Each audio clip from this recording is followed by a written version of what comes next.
बनना है, मगर ये है कि रास्ता बनना चाहिए, बनना चाहिए, बनना चाहिए। को शीघ्र ही शीघ्र शुरू करे, अन्यथा किसान अनशन, प्रदर्शन, आत्मदाह या जो भी उनको करते बनेगा। रेल मंत्री जी से बात हुआ है कि आपका काम होगा, लेकिन कब होगा ये कोई पता नहीं। संगम नगरी प्रयागराज के फूलपुर इलाके में अंडरपास की समस्या को लेकर के ग्रामीण लगातार जो है प्रदर्शन कर रहे हैं। आप मेरे ठीक पीछे देख सकते हैं कि ये वही ग्रामीण हैं जो लगातार अंडरपास की समस्या को लेकर के तमाम अधिकारियों के साथ, चाहे वो रेलवे विभाग हुआ या फिर जिले के जिम्मेदार अधिकारी हुए, कुल मिलाकर के ये कहा जा सकता है कि यहाँ ट्रिपल इंजन की सरकार है, क्योंकि चेयरमैन भी भाजपा का है, सांसद भी भाजपा का है, विधायक भी भाजपा का है। तो समस्या है उसका समाधान आज तक नहीं हो पाया है। आखिर क्या वजह है कि आज तक इनकी बात को तमाम अधिकारी या जो सांसद विधायक हैं क्यों नहीं सुने?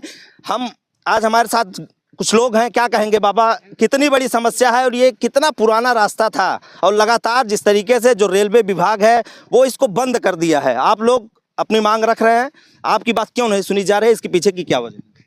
ये है कि हम लोगों की मांग इसलिए नहीं सुनी जा रही कि हम लोग कमज़ोर हैं, हाँ, गरीब हैं, हाँ, हम लोग इतना प्रदर्शन नहीं कर सकते हैं कि सरकार जो है हमको जो है झुकाना चाहती है, इसलिए हम जान दे देंगे, लेकिन बाईपास बनेगा, अंडरपास बनेगा तो यहीं से बनेगा, वरना हम यातायात रोक देंगे।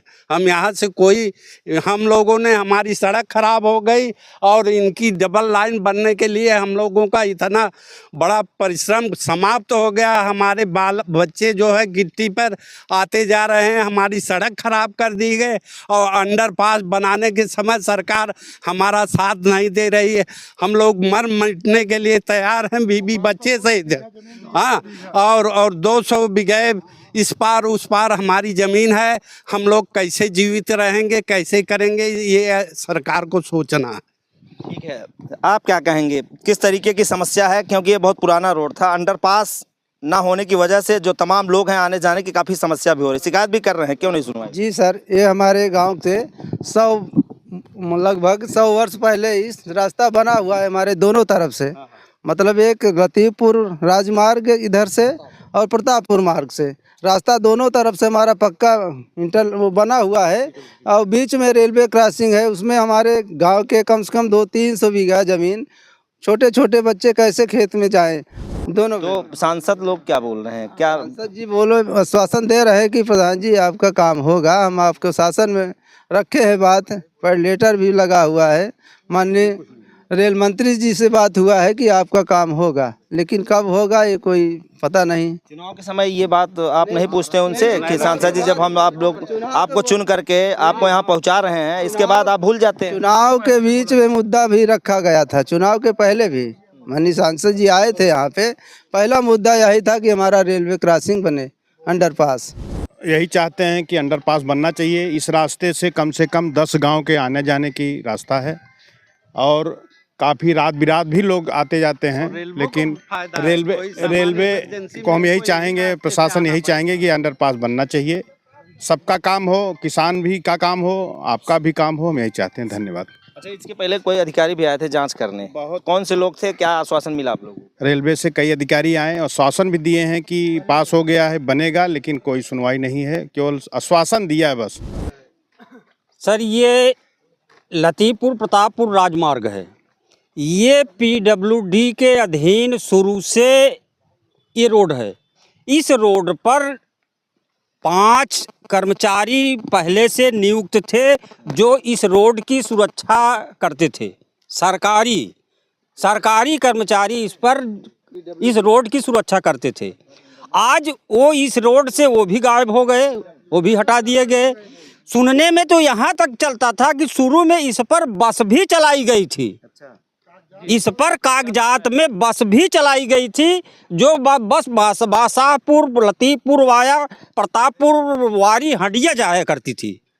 मगर आज तक बस कैसे जाएगी ये आप जहां खड़े हैं ये मौका देखने के बाद ही आपको शायद जानकारी हो गई होगी। मगर इसके बाद रेलवे लाइन का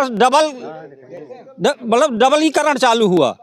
उस समय इस रोड से फूलपुर स्टेशन से 200 मीटर दूरी के बाद उगसेनपुर स्टेशन से 200 मीटर दूरी तक, यानी फूलपुर स्टेशन से बीवीपुर स्टेशन, सारा माल इसी रोड से रेलवे लाइन का आया।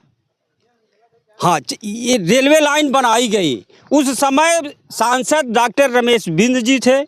उस समय भी उनसे भी ये मांग की गई ग्रामीणों द्वारा। उन्होंने कहा इस रास्ते को मैं तत्काल बनवाऊंगा।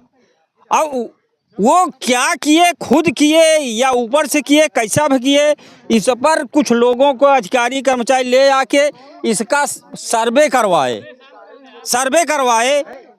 तालाब से लेकर के उस तरफ वहाँ से उठेगा, यहाँ ऐसे बनेगा, वहाँ जाएगा, यानी आम पब्लिक को, हमें तो यही लगता है गुमराह किया गया। उनकी सरकार चली गई। पुनः चुनाव हुआ सांसद का। सांसद जी जिस समय वोट गांव में मांगने आए, सारा गांव इकट्ठा होकर उनको ये डिमांड रखा कि हम वोट इसी सर पे देंगे कि हमारा ये अंडरपास बनना चाहिए, इसलिए कि इस रोड उस अंडरपास से हमारे गांव का 90% काश्तकार उस तरफ है, हंडिया तहसील में, और ये फूलपुर हंडिया का बॉर्डर है। और 90% जिस गांव की काश्तकारी आउट हो, इस रास्ते को बंद हो जाने से उस गांव की स्थिति क्या होगी, ये समस्त लोग जान सकते हैं, कर्मचारी, अधिकारी, यहाँ तक कि मुख्यमंत्री और प्रधानमंत्री जी भी। चलिए, यहाँ तक बात गई। इसके बाद हमारा मांग रह गई, यहाँ से 200 मीटर की दूरी पर फूलपुर की तरफ एक पुराना फाटक पहले से था। उस फाटक से आवागमन था, वो ग्रामीण फाटक था। वहाँ नवीन फाटक भी बना दिया गया करोड़ों रुपए खर्च करके। पुराना तो था, चलो जर्जर था, नवीन फाटक भी वहाँ करोड़ों रुपए की खर्च करके नया बना दिया गया, जो अभी जनवरी में उसका उद्घाटन चालू हुआ। जनवरी में चालू हुआ और पूरब से उसी फाटक तक लोग आ सकते हैं। पूरब साइड यानी प्रतापपुर से फाटक तक लोग आ सकते हैं, मगर फाटक से फूलपुर जाने के लिए पैदल जाना पड़ेगा। क्यों? उस फाटक पे, इसलिए कि वहाँ रास्ता ही नहीं है, कार नहीं जा सकती। तो अब बताइए, जिस रास्ते से कार नहीं जा सकती, हम अपना थ्रेसर, अपना टाली, खाद, गोबर, 90% जिस गांव की काश्तकारी हो, वो खाद, गोबर, ट्रैक्टर, यहाँ तक कि ट्रैक्टर में थ्रेसर बांधकर हम मड़ाई नहीं कर सकते, उस रास्ते से नहीं जाएंगे। तो उस रास्ते को तो इस समय अंडरग्राउंड कर दिया गया। जिस रास्ते पे रास्ता नहीं है, उसे अंडरग्राउंड पास कर दिया गया। करोड़ों की संपत्ति नष्ट कर दी गई, फिर अंडरग्राउंड कर दिया गया।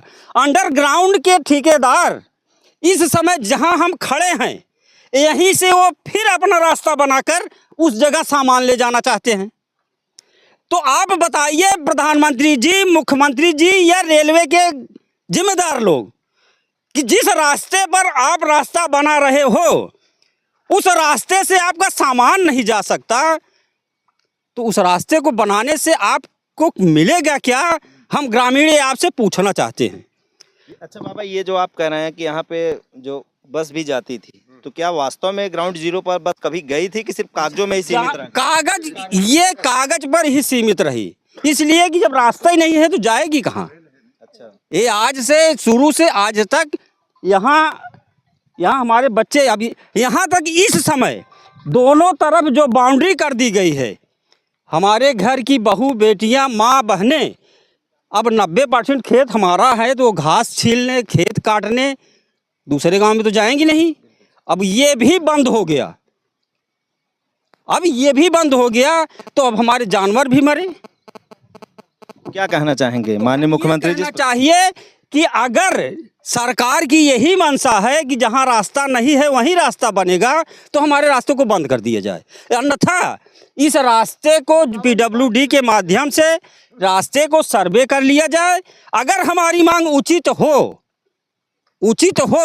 तो इस रास्ते को तत्काल बनवा दिया जाए, नहीं तो हम लोग जान देने को भी तैयार हैं इसी रेलवे लाइन पर। बाकी जिम्मेदार गवर्नमेंट होगी। अगर आपकी मांगे बाबा नहीं पूरी होती है तो अगला कदम क्या रहेगा, क्या अगला करें? कदम हमारा यहाँ अनशन होगा कुर्बानी का, हम यहाँ कुर्बानी देंगे।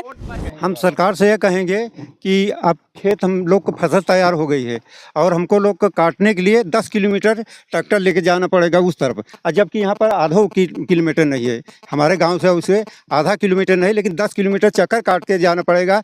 हम लोग कैसे जाएंगे? इतना फसल है, हर चीज़ है, गेहूँ मारना है, उसको ले आना है, कैसे करेंगे? हम सरकार से एक मांग करते हैं कि हमारा अंडरपास होना चाहिए। इसके लिए हम लोग कई ज्ञापन दिए हैं। ठीक है, तो आप देख सकते हैं साफ तौर पे जो तमाम ग्रामीण हैं वो रेलवे अंडरपास की समस्या से जूझ रहे हैं। तमाम अधिकारियों, तमाम राजनेताओं के पास शिकायत पत्र दे करके जो है रेलवे अंडरपास बनवाने की मांग कर रहे हैं, लेकिन समस्या का समाधान आज तक नहीं हो पाया है। अब सबसे बड़ी बात यह है कि ग्रामीण लगातार जो है चेतावनी दे रहे हैं कि अगर ये रेलवे अंडरपास नहीं बनेगा तो वो वोट बहिष्कार के साथ आत्महत्या, आत्मदाह या फिर जान भी देने के लिए तैयार हैं। तो अब शासन और प्रशासन को चेतना होगा। मुख्यमंत्री योगी आदित्यनाथ और तमाम जो लोग हैं, जो जिम्मेदार अफसर हैं, चाहे वो रेल विभाग के हुए या फिर सांसद, विधायक जो भी हैं, एक बड़ी जिम्मेदारी उनकी है कि जब उनको चुनाव के समय जब वोट लेना होता है तो बड़ी बड़ी गाड़ियों से यही तमाम लोगों के पास आते हैं और हाथ जोड़कर जो है वोट लेने की अपील करते हैं, विनती करते हैं। लेकिन जैसे ही उनको कुर्सी हासिल हो जाती है, ये इन किसानों का दर्द या फिर इन जनता का दर्द समझने या उनकी समस्याओं का समाधान निकालने के लिए नहीं पहुँचते हैं। वीडियो जर्नलिस्ट प्रकाश के साथ मनीष यादव, एशियन न्यूज़, प्रयागराज।